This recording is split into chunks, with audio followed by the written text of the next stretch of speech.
যেটা বুখারী মুসলিম সহ প্রায় সব হাদিসের কিতাবে আসছে, মশহুর হাদিস, যে 3 জমানাকে রাসূল করিম সাল্লাল্লাহু আলাইহি ওয়াসাল্লাম শ্রেষ্ঠ জমানা বলেছে, সবচেয়ে উত্তম জমানা বলেছে।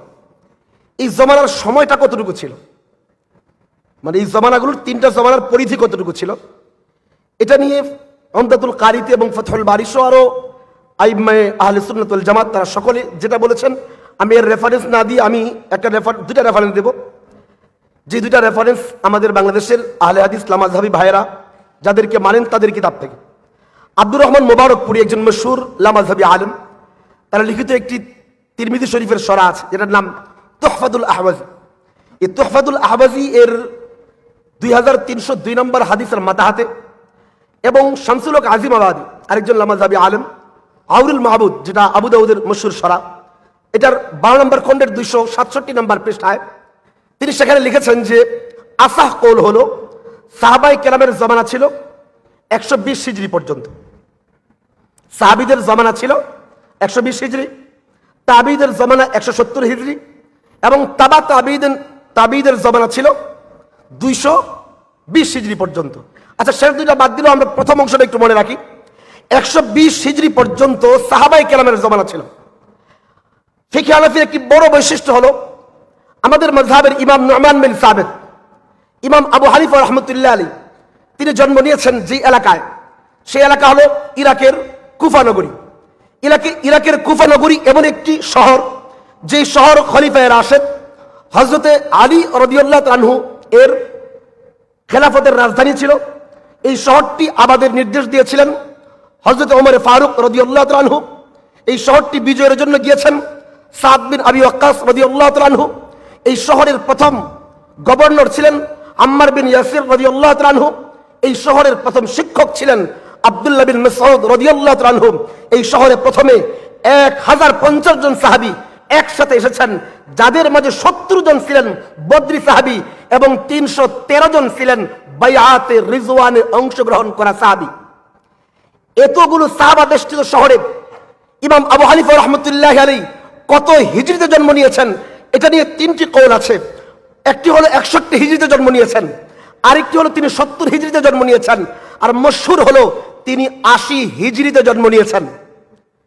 যদি ইমাম আবু হানিফা রাহমাতুল্লাহি আলাইহি 61 হিজরিতে জন্ম নিয়ে থাকেন, তাহলে তিনি সাহাবায়ে কেরামের জমানা পেয়েছেন 59 বছর। যদি নু'মান বিন সাবিত ইমাম আবু হানিফা রাহমাতুল্লাহি আলাইহি 70 হিজরিতে জন্ম নিয়ে থাকেন, তাহলে তিনি সাহাবায়ে কেরামের জমানা পেয়েছেন 50 বছর।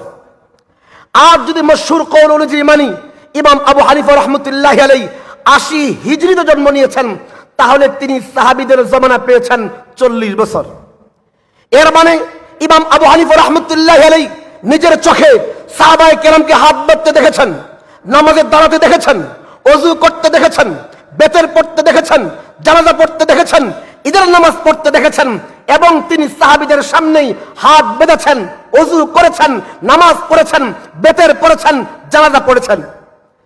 সাহাবায়ে কেরামকে দেখে দেখে, সাহাবায়ে কেরামের সামনে আমল করে করে নু'মান বিন সাবিত ইমাম আবু হানিফা রাহমাতুল্লাহি আলাইহি হাদিসের আলোকে 40 জন বোর্ডের মাধ্যমে ফিকহে হানাফি সংকলন করলেন। এতটুকু বলার পরে আমি আরেকটু অল্প সময় নেব। কোন একটা কথা আজকে যারা আমল শুরু করছে তাদের কাছেও কি আমার কথা মিথ্যা? এমনি বুঝাইতে পারতেছি না। শেষ এখান থেকে যারা আমল শুরু করছে তাদের কাছে কি কথাটা মিথ্যা? আমি কি এই কথা বুঝাইতে পারছি? শেষ করি, বুঝেন। নু'মান বিন সাবিত ইমাম আবু হানিফা রাহমাতুল্লাহি আলাইহি সাহাবায়ে কেরামকে আমল করতে দেখে দেখে, সাহাবায়ে কেরামের সামনে আমল করে করে হাদিসের আলোকে ফিকহে হানাফি সংকলিত করলেন।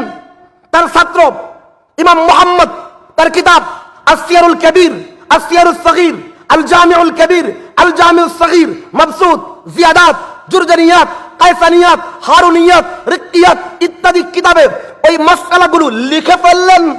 আমল চালু হয়ে গেল। আমল চালু হয়ে যাবার পরে নু'মান বিন সাবিত ইন্তেকাল করেছেন 150 হিজরিতে। এই 150 হিজরির আগেই হাদিসের আলোকে মাসআলা লেখাও শেষ, আমলও চালু হয়েছে। ইমাম আবু হানিফার কবরস্থ হবার 44 বছর পরে 44 বছর পরে 194 হিজরিতে ইমাম বুখারী মাত্র জন্ম নিয়েছেন। ইমাম আবু হানিফার ইন্তেকালের 52 বছর পরে ইমাম আবু দাউদ 202 হিজরিতে মাত্র জন্ম নিয়েছেন। ইমাম আবু হানিফার ইন্তেকালের 54 বছর পরে 54 বছর পরে ইমাম মুসলিম 204 হিজরিতে জন্ম নিয়েছেন।